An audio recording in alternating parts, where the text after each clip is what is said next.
Nós estamos hoje, a última mensagem de uma série que nós estamos meditando, que chama A Vida em Ordem, né? Nós tivemos várias palavras, várias mensagens, e aí, só para que você tenha ideia, essas palavras, as crianças, o Taliane está dando microfonia aqui.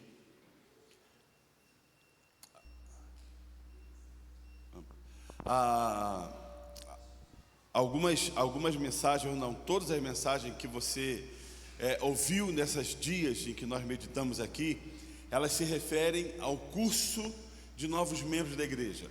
Então, nós temos um curso de novos membros, uma aula, apostila em que nós passamos, e todas essas aulas todas essas mensagens, né, porque curso você fala aula, mas todas essas mensagens em que que foram trazidas para os nossos corações, Bruno, o pastor Rodrigo, eu, ela faz parte desse complexo. Qual que é a ideia? A ideia é que nós, ainda está pitando demais aqui, filha, que bênção, abaixa ele um pouquinho. A ideia é que eu e você, possamos relembrar. Por que a vida em ordem? Porque às vezes nós somos atropelados por tantas coisas, por tantos assuntos, e esquecemos a centralidade da palavra. Esquecemos aquilo que de fato é importante. Nós somos apanhados de um evangelho da prosperidade, por um evangelho de bonança, de um evangelho de tantas coisas, e esquecemos daquilo em que é tão primordial no evangelho: o pecado, a salvação, Jesus na cruz, Jesus ressurreto, o que aconteceu comigo, com você, e a volta dele. Então foram temas em que nós estudamos, que nós pregamos, que está relacionado diretamente a um tratar de Deus aos nossos corações. É colocando as coisas em ordem, é colocando a casa em ordem, é colocando aquilo que é importante no lugar de importância. Você está entendendo isso, amém, irmãos? Colocando as coisas no lugar de importância.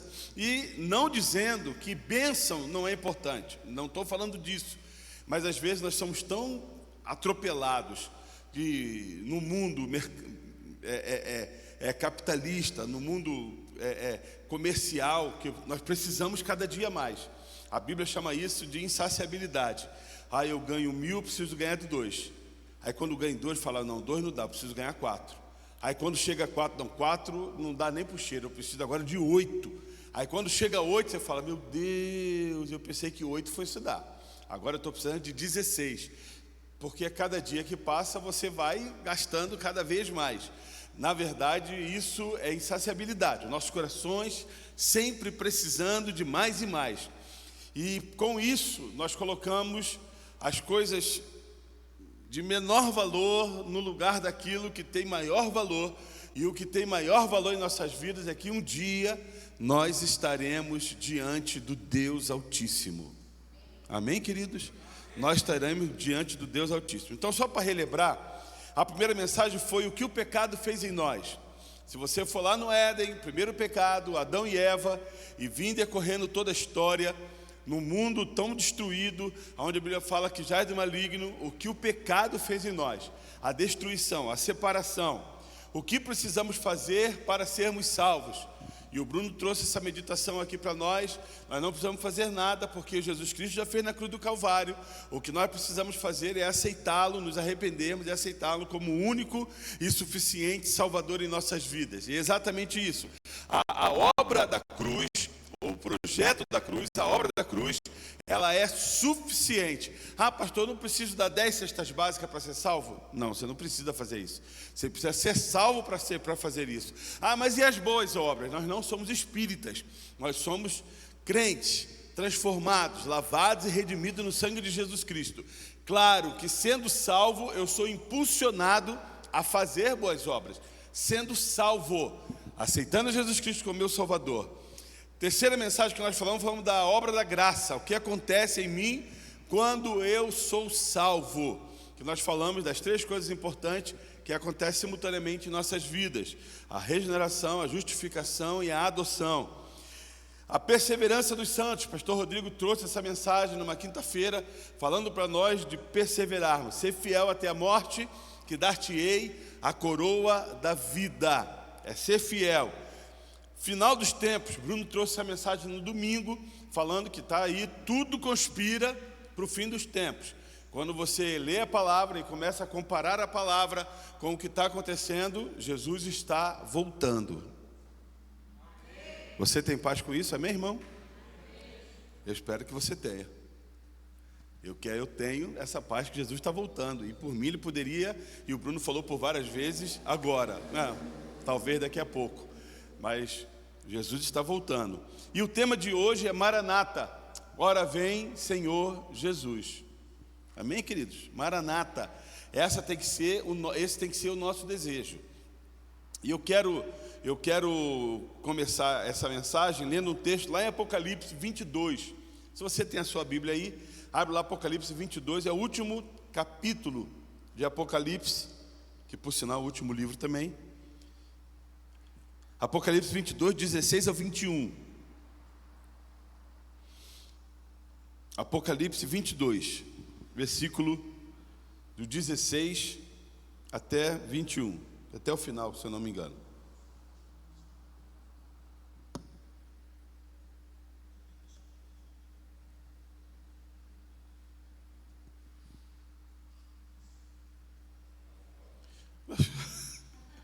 Falei, eu estou ficando louco, estou vendo um negócio aqui no meu ouvido aqui. É lá de fora. Falei, rapaz, será que o telefone está tocando aqui? Eu não estou ouvindo. Aí o cara é surdo, né? Sei lá. Mas eu lembro que antigamente o microfone sem fio ligava no FM. E uma vez meu pai pregando, de repente entrou uma rádio, cara, secular, começou a tocar um pagodão dentro da igreja. Meu pai jogou aquele microfone longe, voltou com o microfone com fio de novo até mudar o sistema. Vamos lá, Apocalipse 22, versículo 16. Eu, Jesus, enviei o meu anjo para dar a vocês este testemunho concernente às igrejas. Eu sou a raiz e o descendente de Davi e a resplandecente estrela da manhã. O Espírito e a noiva dizem, vem. E todo aquele que ouvir, digam, vem. Quem tiver sede, venha. Quem quiser beber da água, quem quiser beber da graça, da água da vida. Declara a todos os que ouvem essas palavras da profecia deste livro. Se alguém lhes acrescentar algo, Deus lhe acrescentará as pragas descritas neste livro. Se alguém tirar alguma palavra deste livro de profecia, Deus tirará dele a sua parte da árvore da vida e na cidade santa, que são descritas neste livro.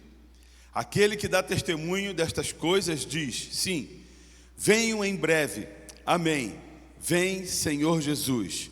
A graça do Senhor Jesus seja com todos, amém. Amém, queridos?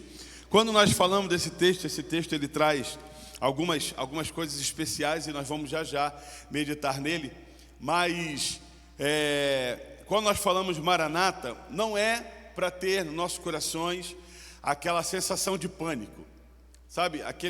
Aquela sensação de, Jesus está voltando, meu Deus, e agora? Será que eu vou ou não vou? Nós precisamos entender que a salvação ela é pela fé.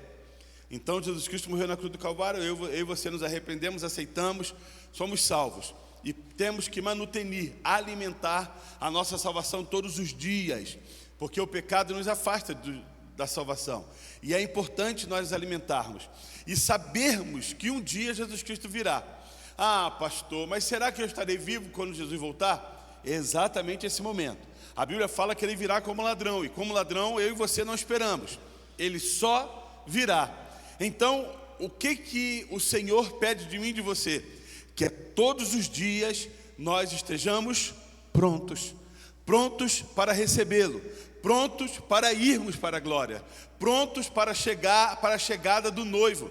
No domingo, o Bruno falou da parábola das virgens, das noivas, esperando. Metade não tinha azeite, metade tinha azeite. Todas elas dormiram, todas elas esperaram, mas umas foram prudentes e outras não. E essas que esperaram, mas perderam o azeite, perderam a chegada do noivo. E nós não podemos deixar com que essas coisas aconteçam. A expectativa da vinda de Jesus Cristo tem que ser algo eminente em nossos corações todo dia. Ou seja, eu e você devemos até orar, Senhor, vem. Vem, Senhor. Vem com a tua glória, vem com o teu poder. Não um pânico, não um medo, mas um desejo de estar diante do Senhor. Quando nós lemos esse texto traz para mim e para você umas verdades em que nós precisamos guardar em nossos corações.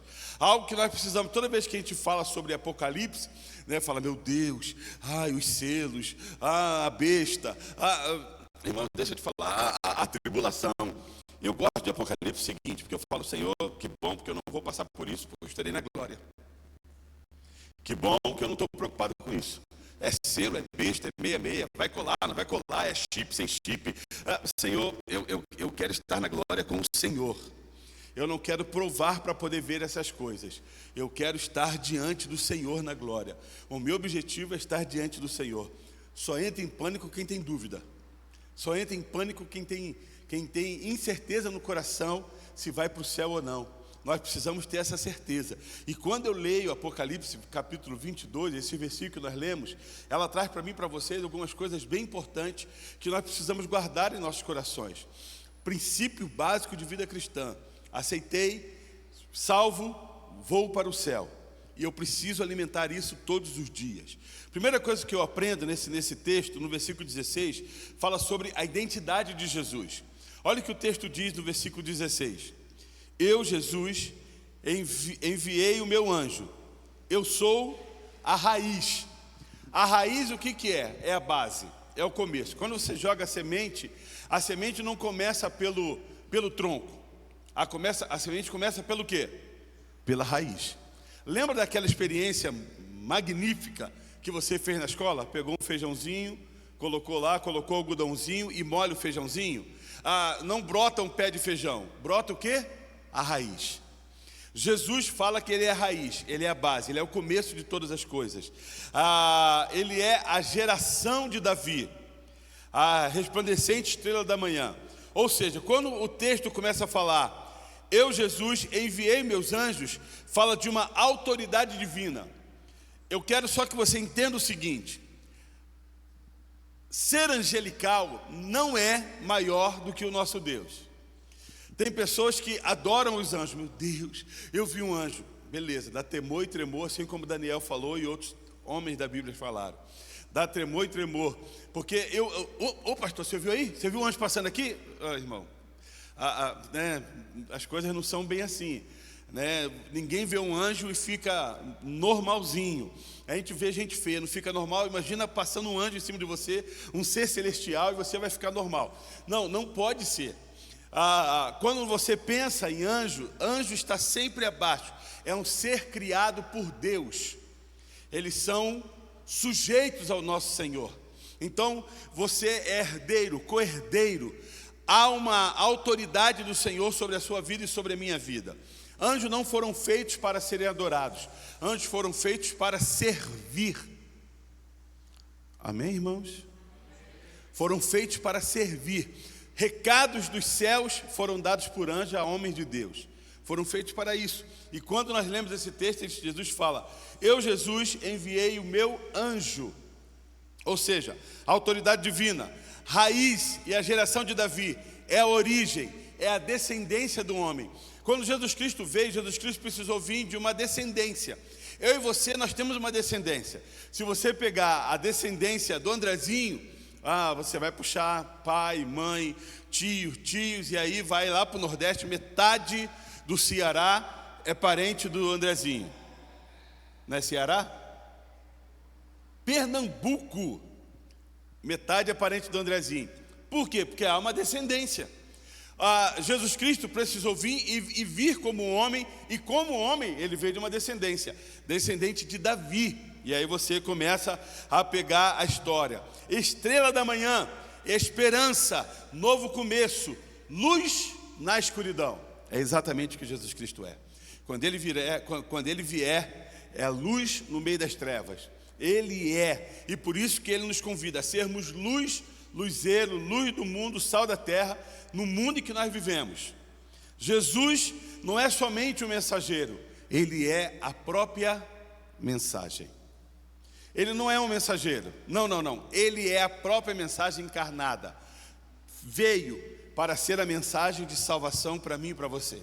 E nós precisamos entender isso. Segunda coisa que nós aprendemos, o grande convite, versículo 17.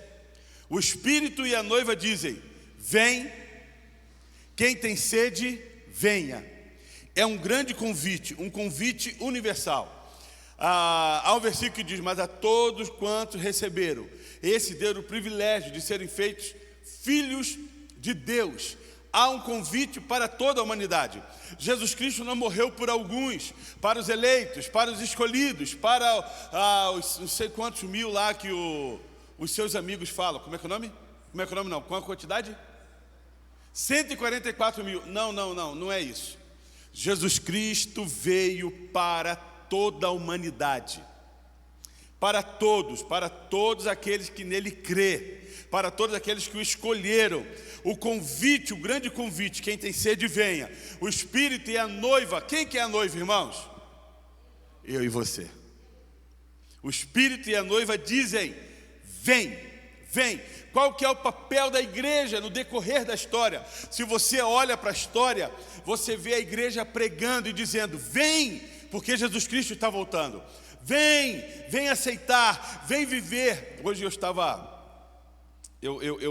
eu passei no médico hoje, e aí conversando lá com a menina secretária, ela falou assim, não sei o que eu conversei, ela falou de filho, uma gravidez indesejada, eu entrei em pânico, eu entrei em depressão, e toda aquela história, toda aquela bagunça que causa uma gravidez não planejada, não é? Eu falei para ela, não é não desejada, é não planejada. Porque o seu filho hoje? Falou assim: meu filho hoje é minha herança. Falei: então foi não planejada.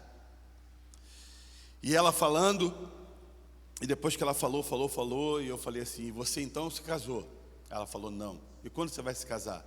Ano que vem o senhor vai fazer meu casamento. Aí eu fiquei tão feliz, eu falei: eu vou fazer. Ela falou: o senhor vai fazer meu casamento. Pronto, já está combinado, faltava um pastor mesmo, agora não falta mais pastor nenhum. Eu falei: claro. Quanto o senhor cobra? Eu falei: é muito dinheiro, você não pode pagar, então deixa quieto, eu faço de graça. E eu falei para ela assim: você precisa estar na casa do Senhor, criar o seu filho no caminho do Senhor, e o seu casamento ser abençoado por Deus. O que a igreja fez naquele momento? Vem. Jesus Cristo está voltando. Você não pode viver do jeito que está vivendo. A igreja, a noiva, falou: vem. Nós precisamos entender que o Espírito e a noiva continuam clamando até hoje. Nós, como noiva de Cristo Jesus, e Apocalipse fala sobre isso, que a noiva precisa continuar anunciando: vem, quem tem sede, venha. Nós precisamos continuar sendo a voz no meio do deserto, como João Batista, preparando o caminho, convidando as pessoas para estar, porque Jesus Cristo está voltando. A ação é conjunta, o Espírito chama, a igreja clama. A água da vida é uma salvação gratuita. Eu e você não precisamos, Bruno falou, não precisamos fazer nada, já foi feito, é gratuita. Nós precisamos aceitar. A graça está disponível, mas a graça exige uma resposta. Ela é gratuita, mas exige uma resposta. Se é gratuita, então tá bom. Não. Exige um papel, uma função minha e sua. Eu quero, Senhor. Eu quero estar na sua presença. Sabe o que eu aprendo nesse texto? O alerta solene. Versículo 18 e 19. Se alguém acrescentar ou tirar alguma coisa, as pragas que existem nesse livro recairão sobre a vida dessa pessoa. Irmãos, eu não sei como tem pastor que prega besteira. É porque não lê esse negócio aqui. Como tem pastor que foge da palavra, Bira. Irmão, você sabe que o Bira é pastor, né? Eu estou te chamando numa intimidade. O Bira, na verdade, é o Birajara. Ele é pastor. E é pastor ligado a ensino, a teologia. E eu fiquei muito feliz com isso. Nós precisamos entender, irmãos, que a palavra é para ser pregada e vivida da forma que ela é, sem acrescentar e sem tirar nada. Eu vou dar um jeitinho aqui, porque esse aqui está contra o meu desejo. Não faça isso, irmão. Eu vou dar um jeitinho aqui, porque a Bíblia está acusando, apontando o meu pecado, e eu não consigo me libertar dele. É um alerta solene para mim e para você. Se alguém acrescentar ou tirar alguma coisa, o texto do versículo 18 e 19 fala: olha, aquelas pragas cairão sobre a sua vida. Não faça isso. A palavra, toda a palavra de Deus, ela é completa. Nós não precisamos fazer nada mais. Eu vou acrescentar um pouquinho de mim na palavra. Eu vou acrescentar um pouquinho de mim na palavra. Não precisa. A palavra de Deus é completa. Ela é do nosso tamanho, do tamanho do nosso coração, do tamanho da nossa necessidade, do tamanho daquilo que nós precisamos mudar. A palavra de Deus é do tamanho daquilo que nós precisamos aceitar a Jesus. A palavra, ela é completa, é do tamanho da necessidade de um ser humano. A palavra do Senhor é completa. Perigo de distorção da palavra, consequência espiritual. Nós precisamos ler e conhecer a palavra de Deus.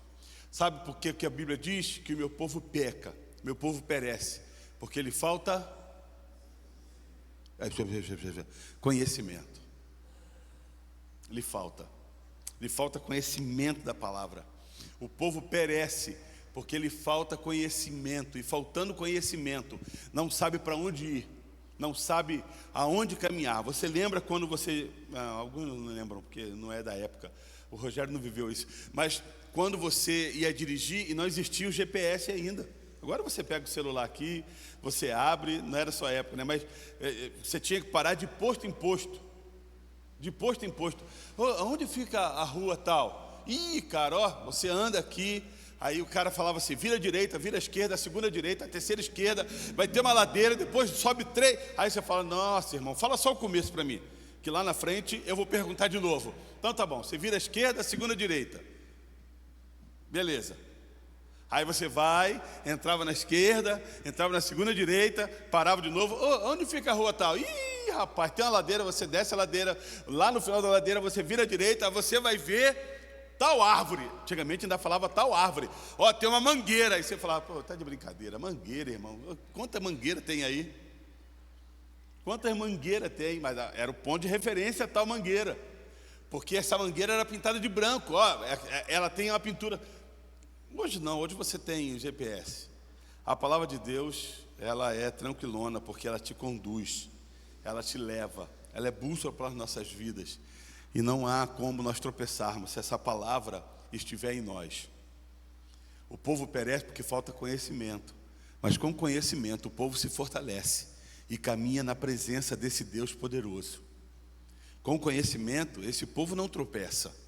Com conhecimento, não vai falar, eu não sabia. Sabia, porque a palavra já tinha falado. A palavra já tinha orientado. A palavra já foi falada. Eu estava conversando esses dias com a pastora em casa, no café da manhã, e eu falei, Débora, sabe o que tem me chateado demais? Demais. É porque algumas pessoas chegam e falam assim, pastor, eu preciso de um conselho. O que foi?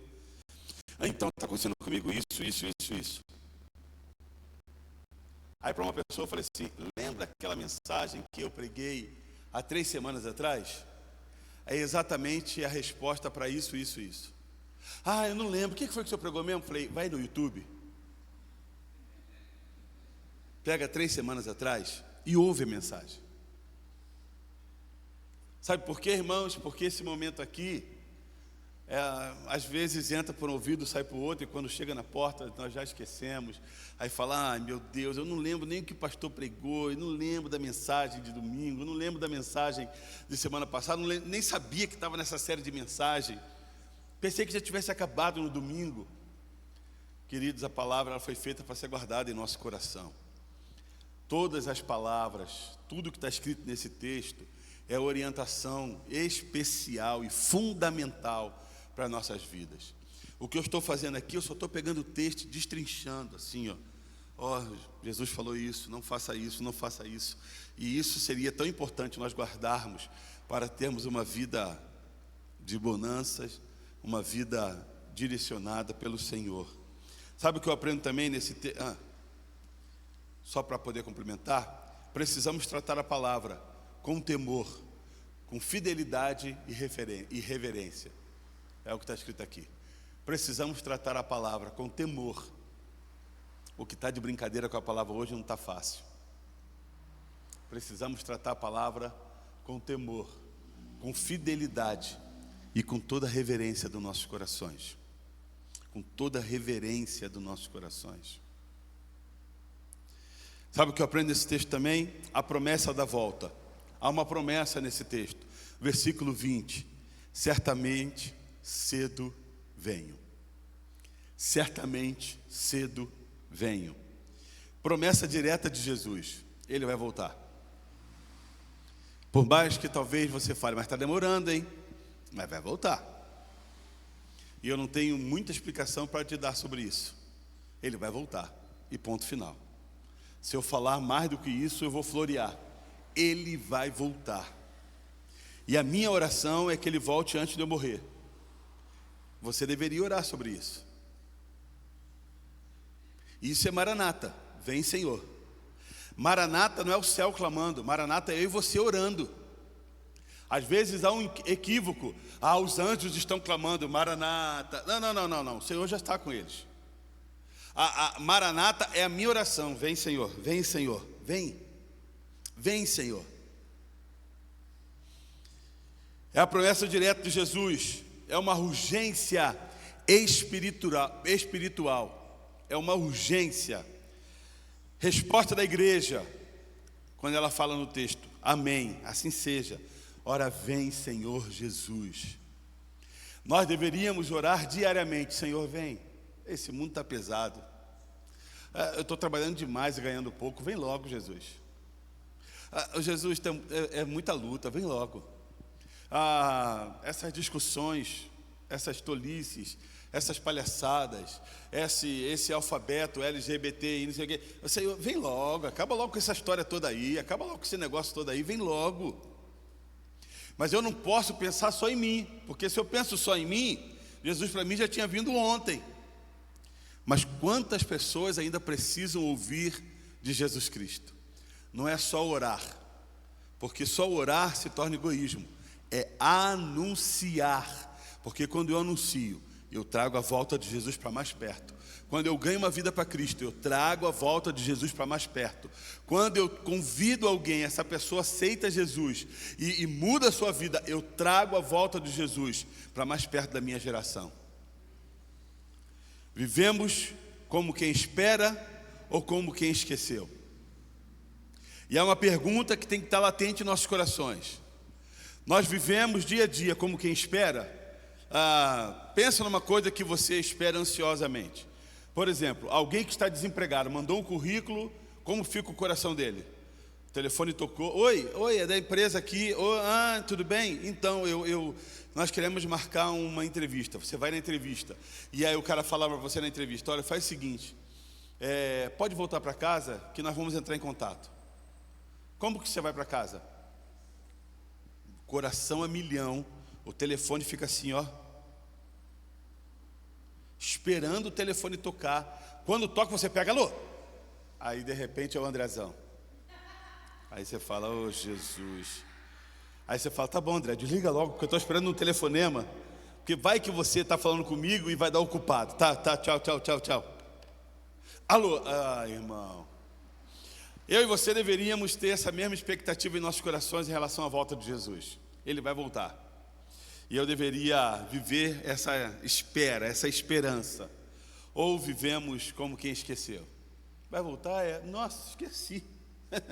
Ele vai voltar. Não, irmão, não esquece disso não. Principalmente quando você tropeçar. Principalmente quando pisar fora dos prumos. Não esqueça disso, ele vai voltar. E volta para os santos. Volta para a noiva com azeite. Volta para a noiva que tem o luzeiro aceso. Então não esqueça disso em nome de Jesus Cristo. Final, a declaração final. A graça do Senhor Jesus seja com todos. Cara, eu sou tão apaixonado por esse fim de Apocalipse, porque isso fala demais ao meu coração. Porque você pega o livro de Apocalipse, dá quase pânico, né? Vem o cavalo não sei do que, vem não sei o que, vem os selos, e vai morrer, e vai acontecer, vem a besta e marca, e vai, e você fala, meu Deus, quanta desgraça, será que eu estou nesse negócio aí? E aí, além de tudo, como é a revelação, você fala, será que a minha revelação sobre isso está correta, não está correta? E agora, mas o texto acaba o quê? A graça do Senhor seja com todos. a Bíblia se encerra com a graça. A Bíblia termina com graça. E a graça foi oferecida para mim e para você. Quando nós falamos que a graça é o que muda a nossa história, em alguns textos atrás, algumas mensagens atrás, você poderia lá ouvir, igual eu falei para aquele irmão que estava precisando de aconselhamento. Ouve lá o que eu falei sobre a graça. Quando você lê tudo, ela começa com a graça. Jesus, Deus, o Espírito Santo criando tudo. No meio tem a graça, o próprio Jesus, mas ela termina com a graça. A graça do Senhor Jesus seja com todos. Com todos está incluído eu e você. Que essa graça seja comigo e contigo. Mesmo com juízo, Deus oferece misericórdia. Mesmo com juízo, Deus oferece misericórdia para mim e para você. A última palavra de Deus ao homem é graça. É graça. Mas a graça não foi feita para ser abusada. E eu gosto muito de salientar isso. Porque tem pessoas que abusam da graça. Ah, pastor, no final, de repente, aos 45 do segundo tempo, achando que é jogo de futebol, aos 45 do segundo tempo, me dá um start, eu falo, Senhor, me perdoa, pronto, fui para o céu. É brincar demais com uma coisa que é muito séria, irmãos. É brincar demais com alguma coisa, com algo que é tão importante em nossas vidas. E deixa eu te falar outra coisa. Vamos dizer que toda essa história de cristianismo, de vida cristã, não é verdade. Vamos dizer em que a Bíblia é um livro de faz de conta, como os ateus falam. Assim mesmo eu continuo vivendo esse faz de conta. Sabe por quê? A minha casa é boa, meu casamento é bom.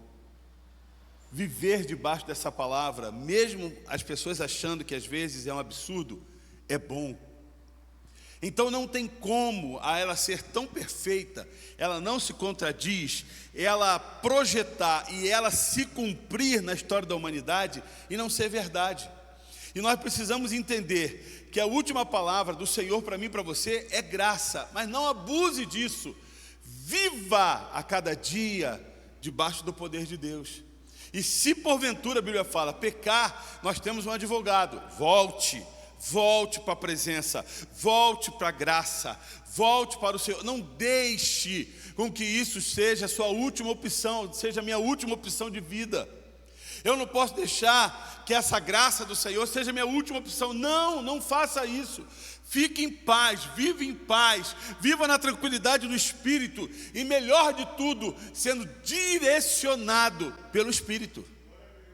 É importante nós entendermos isso. Pastor, eu vou viver loucamente porque a graça vai me alcançar. E um coração embrutecido, como é que faz? Que tampou os seus ouvidos para o Espírito, e o Espírito não convence mais o homem do pecado, e não convencendo o homem do pecado, ele não consegue alcançar a graça. A graça alcança ele, mas ele não consegue alcançar a graça. Você entende isso, amém, irmãos? A graça vem até ele. Eu estou à porta e bato. A graça bater na porta. Se você abrir, eu entro. Mas um coração endurecido não abre. Mas a graça veio, bateu a porta. E eu gostaria que nós pudéssemos entender isso em nome de Jesus Cristo.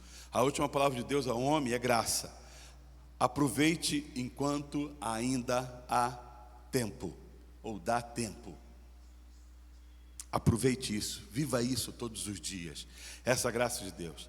Para terminarmos, o capítulo final da Bíblia nos deixa três verdades importantes. Primeiro, Jesus é quem ele diz ser. Ele é. A Bíblia fala que eu sou o caminho, a verdade e a vida. E de fato ele é. Ele é. E a Bíblia nos garante isso. Jesus é quem ele diz ser. E nós precisamos acreditar nisso. Viver isso em nome de Jesus Cristo. Segunda verdade, o convite ainda está aberto. Nós precisamos entender isso. O convite, venham todos que querem vida, venham todos que têm sede, venha. A igreja diz, venha. O Espírito diz, venha. O convite ainda continua aberto. A volta dele é certa e além de certa está o quê? Próxima. Eu creio nisso. Você crê nisso, amém, irmãos? Eu creio que está próximo. Então, queridos pais, conduzam os seus filhos. Queridos maridos, conduzam as suas esposas. Queridas esposas, conduzam os seus maridos e filhos e casa. Querido pastor, conduza a sua igreja. Porque Jesus está voltando. E a volta dele está próxima. Nós precisamos manter os nossos pés alinhados com a volta de Cristo. E ter essa paz nos nossos corações. Ter essa certeza viva que Jesus Cristo está vindo. E se vier, eu não estou preocupado. Você está preocupado, Bruno? Você está com uma cara de preocupado aí, olhando para mim. Não estar preocupado, estar em paz. Porque eu estarei diante dele. Nós encerramos uma série de mensagens que diz para nós colocarmos a vida em ordem. A vida em ordem não é você pagar suas contas. A vida em ordem, ai meu Deus, eu preciso pagar minhas contas, tirar meu nome do Serasa. Sim, precisa, eu também preciso. Nós precisamos pagar contas, tudo bem. Eu preciso trocar o pneu do meu carro para colocar minha vida em ordem. Eu preciso fazer tal coisa, visitar. Mas há uma coisa muito mais importante que nós precisamos fazer. É colocar a nossa vida espiritual em ordem. É colocar os nossos corações em ordem. É colocar as coisas importantes no seu devido ponto. E deixar com que a graça que foi falada nessa noite possa continuar viva em nossos corações. E determinando a nossa salvação e apontando a vinda de Jesus Cristo. Vamos ficar de pé, queridos?